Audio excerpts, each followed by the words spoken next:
Situational conversation లో మే I no ఉపయోగించేటువంటి విధానం గురించి మనము తెలుసుకుందాం. మే ఐ నో అంటే నేను తెలుసుకోవచ్చా అనేసి మర్యాదగా అడిగేటువంటి విధానం అన్నమాట.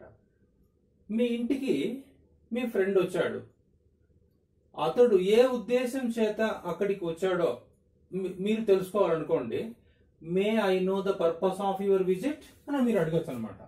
మే I know the purpose of your visit.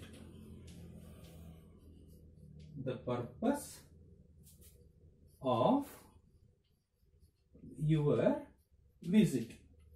May I know the purpose of your visit? ఏ ఉద్దేశం చేత మీరు ఇక్కడికి వచ్చారో నేను తెలుసుకోవచ్చా? ఒకవేళ మీరు మీ ఫ్రెండ్ ఇంటికి వెళ్ళినప్పుడు ఇటువంటి ప్రశ్నే మిమ్మల్ని అడిగినట్లయితే మీరు ఏ సమాధానం చెప్పొచ్చు? To discuss about exams, to discuss about cricket match, to discuss about our preparation, పరీక్షల ప్రిపరేషన్ కోసం మీతో చర్చించడానికి వచ్చాను. To discuss about exams preparation, cricket match గురించి చర్చించడానికి ఇక్కడికి వచ్చాను. To discuss about cricket match అనేసి మీరు సమాధానం చెప్పొచ్చు. మీరు మీ ఫ్రెండ్ ఇంటికి వెళ్ళారు మీ స్నేహితుల్ని కలవాలని చెప్పేసి, అతను ఇంట్లో లేదు, అతను ఎక్కడికి వెళ్ళాడు అనేసి మీరు వాళ్ళ పేరెంట్స్ని అడగాలి. నేను నా ఫ్రెండ్ ఎక్కడికి వెళ్ళాడో తెలుసుకోవచ్చా అనేసి మీరు అడగాలనుకోండి, may I no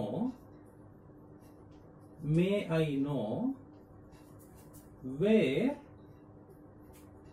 he has gone. అతను ఎక్కడికి వెళ్ళాడో నేను తెలుసుకోవచ్చా? ఒకవేళ ఆమె అనుకోండి, where she has gone, where she has gone. ఇద్దరిని కలవడానికి మీరు వెళ్ళారు మీ ఫ్రెండ్ ఇంటికి, వారిద్దరూ ఇంట్లో లేదు. అప్పుడు may I know where they have gone అని చెప్పేసి మీరు అడగాలి. Where they have gone. ఒకరైతే హ్యాస్ గాన్ అని ఉపయోగించవచ్చు, ఇద్దరు దానికంటే ఎక్కువైతే have gone. May I know where they have gone. నేను తెలుసుకోవచ్చా వారు ఎక్కడికి వెళ్ళారో? ఒకవేళ మిమ్మల్ని మీ ఇంటికి మీ ఫ్రెండ్ వచ్చి మీ బ్రదర్ గురించి కానీ మీ సిస్టర్ గురించి కానీ లేదా మీ పేరెంట్స్ గురించి కానీ, మే I know where your parents have gone, may I know where your brother has gone, your sister has gone అని అడిగారు అనుకోండి, అప్పుడు మీరు సమాధానంగా ఏం చెప్పాల్సి ఉంటుంది? She has gone to market, he has gone to tuitions, my parents have gone to movie. ఈ విధంగా మీరు సమాధానం చెప్పొచ్చు అనమాట. తర్వాత మీ బ్రదరు ఎవరితోనో ఫోన్లో మాట్లాడుతూ ఉన్నాడు, లేదా మీ నాన్నగారు ఎవరితోనో ఫోన్లో మాట్లాడుతూ ఉన్నాడు. ఇప్పుడు మీ నాన్నను మీరు అడగాల్సి వస్తుంది, ఏమనేసి, నాన్న నేను ఎవరితో మీరు మాట్లాడుతున్నారో నేను తెలుసుకోవచ్చా అని మీరు అడగాలనుకోండి, may I know who is speaking, who is speaking. May I know who is speaking. ఎవరు మాట్లాడుతున్నారో నేను తెలుసుకోవచ్చా? మీరు ఎవరితోనో ఫోన్లో మాట్లాడుతూ ఉన్నారు, మిమ్మల్ని మీ బ్రదర్ కానీ సిస్టర్ కానీ పేరెంట్ కానీ లేదా మీ ఫ్రెండ్ కానీ, మీ ఫ్రెండే అనుకోండి, ఈ ప్రశ్న అడిగారు అనుకోండి, మే ఐ నో హూ ఈ స్పీకింగ్ అనేసి, మీరు సమాధానంగా I'm speaking with my friend, I'm speaking with my teacher అనేసి మీరు సమాధానం చెప్పొచ్చు అనమాట. మీరు స్కూల్కి వెళ్ళారు, మీ తరగతి గదిలో ఎవరున్నది మీకు తెలియదు, అక్కడ మీ సీనియర్స్ వస్తున్నారనమాట, వారిని మీరు అడగాలి, ఏమనేసి, మా క్లాస్ రూమ్ లో ఎవరున్నది నేను తెలుసుకోవచ్చా? May I know who is there in my class, may I no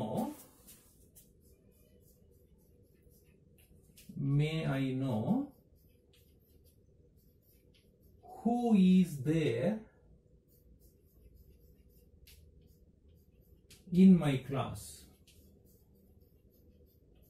మా తరగతిలో ఎవరున్నది నేను తెలుసుకోవచ్చా? ఒకవేళ మిమ్మల్ని ఎవరైనా ఈ ప్రశ్న అడిగితే science teacher is there in your class, maths teacher is there in your class అని చెప్పేసి మీరు సమాధానం చెప్పొచ్చు అనమాట. ఎవరు లేదనుకోండి, no teacher is there in your class అనే సమాధానం చెప్పచ్చు. తర్వాత మీరు మీ టీచర్తో సాయంత్రం ఇంటికి వెళ్ళి మాట్లాడాలి అనేసి అనుకోండి. మీ టీచర్తో మీరు, సార్ మీరు ఎంత సమయం వరకు సాయంత్రం ఇంట్లో ఉంటారు అనేసి మీరు అడగాలనుకోండి. May I know up to what time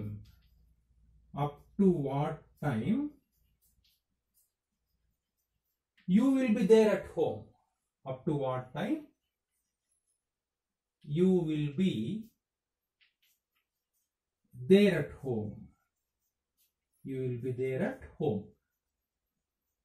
May I know, sir, నేను తెలుసుకోవచ్చా? Up to what time you will be there at home. ఎంత సమయం వరకు ఇంట్లో మీరు ఉంటారు? మీరు మీ సార్ని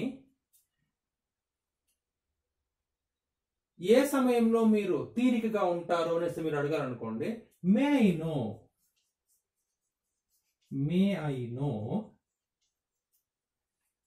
when you will be free.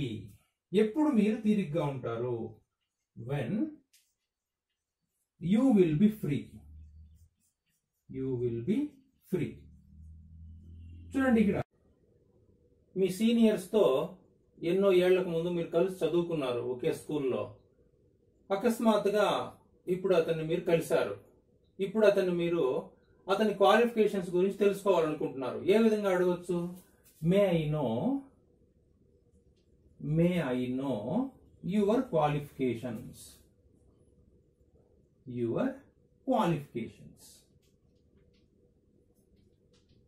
మీ విద్యార్హతలను తెలుసుకోవచ్చా? మిమ్మల్ని ఈ ప్రశ్న అడిగితే, I have done my graduation from SV university Tirupati అని చెప్పండి. I have done my BEd from Osmania university Hyderabad అని చెప్పేసి చెప్పండి. తర్వాత మీరు ఎక్కడి నుండి వచ్చారు, మీరు ఏ ప్రాంతానికి చెందినవారు అనేసి మీరు అడగాలనుకోండి మీకు తెలియని వ్యక్తిని.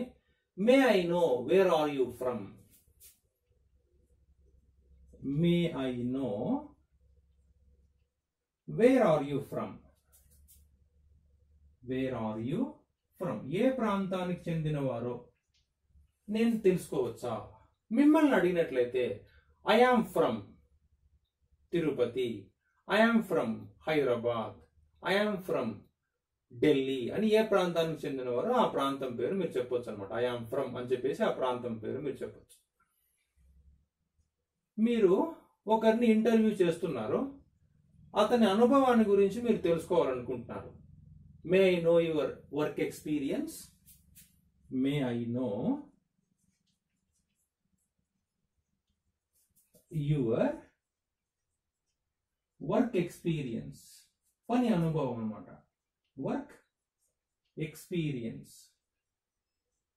May I know your work experience అని మిమ్మల్ని ఎవరైనా అడిగితే, I have 2 years of teaching experience. మీరు ఏ సబ్జెక్ట్ టీచ్ చేస్తారో నేను తెలుసుకోవచ్చా అని అడగాలనుకోండి. May I know which subject do you teach. May I know which subject do you teach.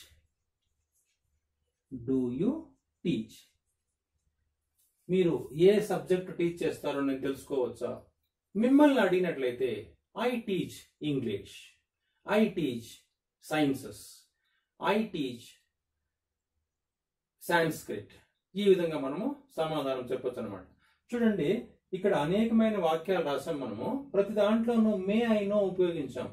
అంటే సవినయంగా మనము ఒక విషయాన్ని తెలుసుకునేటప్పుడు మనకంటే పెద్దవారి దగ్గర నుండి మే ఐ నో అనేదాన్ని ఉపయోగించవచ్చు అనమాట.